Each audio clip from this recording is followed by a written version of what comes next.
नमस्कार, स्वागत है दोस्तों। आज की बड़ी खबरों में और मुख्य समाचारों में आप तक पहुंचाएंगे देश दुनिया की तमाम ताजा अपडेट्स, बिग ब्रेकिंग न्यूज को जानने के लिए आप सभी दोस्तों से रिक्वेस्ट है साथ में बने रहिए।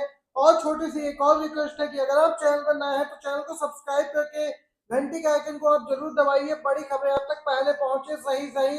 दोस्तों, सबसे बड़ी और बिग ब्रेकिंग न्यूज इस समय की महाराष्ट्र से आ रही है। आप सभी को बताते चले, अभी तक दोस्तों ईवीएम को लेकर ही सवाल उठते थे, लेकिन अब तो यहाँ पर वोटर लिस्ट में गड़बड़ी की जा रही है। बीजेपी के इशारे पर वोटर लिस्ट में गड़बड़ी की जा रही है। शिवसेना उद्धव गुट के सांसद संजय राउत ने यहाँ पे बड़ा खुलासा किया है। वहीं दूसरी तरफ कांग्रेस प्रदेश अध्यक्ष नाना पटोले ने भी खुलासा करते हुए कहा कि बीजेपी के इशारे पर चुनाव आयोग के कुछ अधिकारी बाहरी राज्य के लोगों के फर्जी नाम वोटर लिस्ट में जोड़ रहे हैं, जो कि असंवैधानिक है। कांग्रेस, महाविकास आघाड़ी की और भी सहयोगी दल इस पूरे मामले पर हमलावर हैं। वहीं दूसरी तरफ दोस्तों, सीजीआई डीवाई चंद्रचूड़ 10 नवंबर 2024 को रिटायर होने वाले हैं। कुछ ही दिन से के रिटायरमेंट में और वहीं उनके एक के बाद एक ऐसे बयान आ रहे हैं जिसके बाद सोशल मीडिया यूजर्स सवाल पूछते नजर आ रहे हैं, आगे का क्या प्लान है? मेंबर ऑफ पार्लियामेंट यानी सांसद, राज्यपाल या फिर उपराष्ट्रपति? जी हाँ दोस्तों, लोग इस प्रकार की टिप्पणी करते नजर आ रहे हैं सोशल मीडिया पर। गौरतलब है, सीजीआई ने क्या कुछ बयान दिया था आपको बताते चले। Chief justice of India DY Chandrachud ने बीते दिन कहा था कि सुप्रीम कोर्ट से सरकार से विपक्ष की भूमिका में होने की उम्मीद गलत है। दोस्तों, वकीलों के कार्यक्रम में सीजीआई बोले कि सुप्रीम कोर्ट आम जनता के लिए है। इसका मतलब यह नहीं है कि वह संसद में विपक्ष की भांति भूमिका निभाने लगे। दोस्तों, देख सकते हैं यहाँ पर ताजा अपडेट निकल के आई है। सुप्रीम कोर्ट से विपक्ष की भूमिका निभाने की उम्मीद गलत है, ये कहना है सीजीआई डीवाई चंद्रचूड़ का। आप लोग क्या कुछ राय रखते हैं खबर पे जरूर बताइएगा दोस्तों कमेंट बॉक्स में।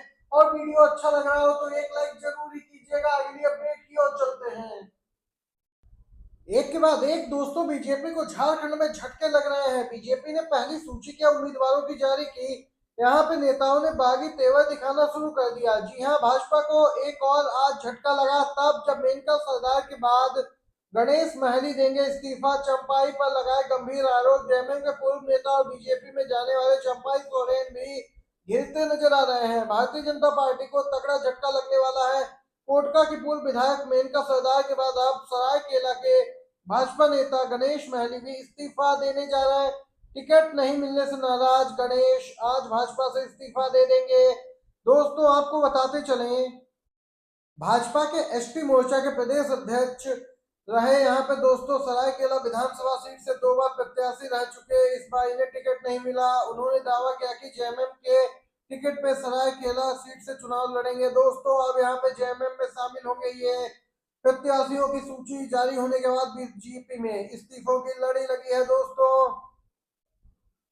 तेलंगाना से अपडेट आ रही है। तेलंगाना से जो बड़ी खबर है बताते चले, यहाँ पुलिस ने केंद्रीय मंत्री बंडी संजय कुमार को हिरासत में ले लिया है।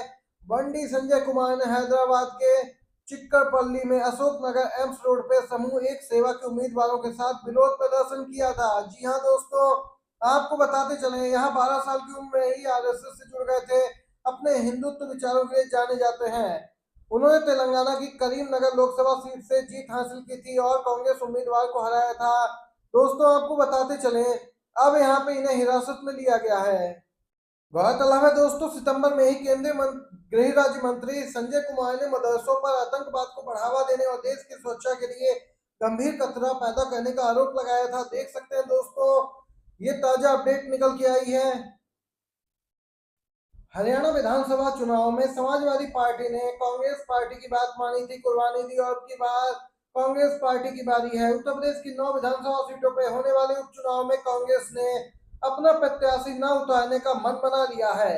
इंडिया गठबंधन के तहत समाजवादी पार्टी ने कांग्रेस को 2 सीटें गाजियाबाद खैर सीट दी है, लेकिन कांग्रेस दोनों ही सीटों पर अपने जीत को लेकर आश्वस्त नहीं है। लिहाजा अब उसने उपचुनाव से अपने कदम पीछे खींचने का फैसला किया है। वहीं समाजवादी पार्टी अब सभी सीटों पर प्रत्याशी उतारेगी और इंडिया गठबंधन के सभी घटक दल उसका यूपी में समर्थन करेंगे। इसका कांग्रेस ही जल्द ऐलान कर सकती है। कांग्रेस की तरफ से 5 सीटों की डिमांड की गई थी। कांग्रेस ने समाजवादी पार्टी से उन सीटों की मांग की थी जहां बीजेपी को 2022 के चुनाव में हार मिली। लेकिन बात नहीं बन पाई। दोस्तों, कांग्रेस की तरफ से फूलपुर और मझवा सीट मांगी गई, लेकिन अखिलेश यादव ने इन दोनों ही सीटों पर प्रत्याशी पहले ही उतार दिए थे। जो सीट देने के लिए कांग्रेस को तैयार थी सपा, उस पर कांग्रेस तैयार नहीं है। अब यहाँ पे कांग्रेस अपने कदम पीछे खींचने वाली है। कांग्रेस सूत्रों के मुताबिक लोकसभा चुनाव में 6 सीटें जीतने के बाद पार्टी कार्यकर्ताओं का मनोबल बढ़ा है। अब उसकी निगाहें 2027 के विधानसभा चुनाव पर है। कांग्रेस नहीं चाहती कि गाजियाबाद और खैर सीट पर उपचुनाव लड़कर वह हारे और कार्यकर्ताओं का मनोबल टूटे।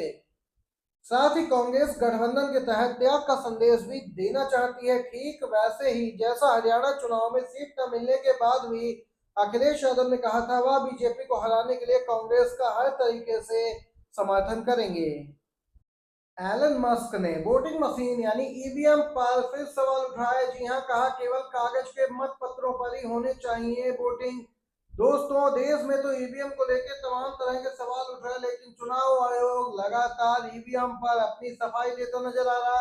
और वहीं अमेरिका में राष्ट्रपति चुनाव होने में अब 1 महीने से भी कम का समय रह गया है। डेमोक्रेट्स की ओर से उपराष्ट्रपति कमला हैरिस और रिपब्लिकन की ओर से पूर्व राष्ट्रपति ट्रंप चुनावी मैदान में है। दोनों उम्मीदवारों में कड़ी टक्कर, ऐसे में इनके समर्थकों में जोश है। दोस्तों, ट्रंप का समर्थन कर रहे एक्स के मालिक एलन मस्क ने वोटिंग मशीन को लेकर एक बड़ी बात कही है। उन्होंने दावा किया कि वोटिंग मशीनें चुनावों में धांधली करती हैं। टेस्ला के सीईओ मस्क ने दावा किया कि ईवीएम सुरक्षित नहीं है और यहाँ पे इसमें चिप लगी होने के कारण एआई या फिर मानवों द्वारा इसे हैक किया जा सकता है। इसीलिए दोस्तों, एलन मस्क इससे पहले भी ईवीएम का विरोध करते हुए कह चुके हैं कि चुनाव के लिए निष्पक्षता जरूरी है और बैलेट पेपर से ही निष्पक्षता आती है। जम्मू कश्मीर में बीजेपी को बड़ा झटका लग सकता है। कांग्रेस की याचिका से जम्मू कश्मीर में सियासी हलचल तेज हो गई है। दोस्तों, लेफ्टिनेंट गवर्नर यानी एलजी मनोज सिन्हा के अधिकारों पर सवाल उठने लगे हैं। एलजी मनोज सिन्हा की ओर से विधानसभा में 5 विधायकों को नामित करने के अधिकार वाले मामले के खिलाफ जम्मू कश्मीर हाई कोर्ट में जनहित याचिका दायर कर दी गई है। इस मामले में कल सुनवाई होने वाली है। दोस्तों, कांग्रेस के प्रवक्ता हैं रविंदर शर्मा, उन्होंने याचिका दायर कर मांग की है कि विशेष खंडपीठ गठित की जाए। हाई कोर्ट के चीफ जस्टिस से मांग की गई थी और वैसे ही मांग उन्होंने स्वीकार की। मुख्य न्यायाधीश ताबी रवस्तान ने सुनवाई के लिए सोमवार को विशेष खंडपीठ गठित करने पर भी सहमति जता दी। देख सकते हैं दोस्तों, यहाँ पे राज्य सरकार का कहना है कि राज्य सरकार को आजादी होनी चाहिए मनोनीत सदस्यों के नाम चुनने की, एलजी को नहीं। यहाँ पर दोस्तों, ये थी आज की सभी बड़ी खबरें। अभी तक के मुख्य समाचार थे आपके अपने यूट्यूब चैनल पे, आप सभी ने जाने हैं। वीडियो अच्छा लगा हो लाइक कीजिएगा, शेयर कीजिएगा अपने सभी दोस्तों में भी। बहुत बहुत धन्यवाद आप सभी का।